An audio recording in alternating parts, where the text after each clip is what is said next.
Ya Tafson ina zuwa ne haka? Na gan kana sauri. Lafiya? A ta mara ya kai. Menene yake faruwa haka? Wallahi in ga ma gaskiya ba ma abin da ya kona mu rai. Wai wando na je siya a Gwanjo. Duba fadan girman Allah sai a rasa wandon da za a bani. Ka gani fa?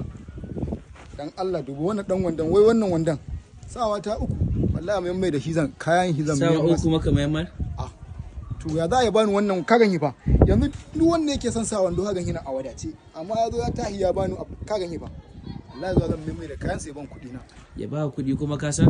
To ai ko ni na je da ce maka ka sa wandan nan. To ya za ya fito su? Zan ga mai ma na sa. Ai ba wannan ba rigima zai ni tsoron rigima nake. Oke neman rigima kake kenan. Wallahi ba rigima nake ba amma wallahi sai ban kuɗi na. Ba man gama gaskiya. Babu ta yadda za a yi ka sa kaya baka. Kuma gashi nan ma na kamar ba a wanke yake ba. Ai da ma dan in ga mai ai Gwanjo ai haka yake ai Gwanjo ne ai. Gwanjo aka ce maka. Ga abin nan yayi datti.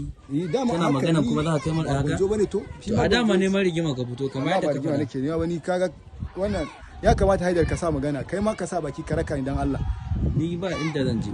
Ina nan. Ba matsala. Tunda dama so kake a cikin mutunci na ba za ka kada kana mu ce to. Sai an jima.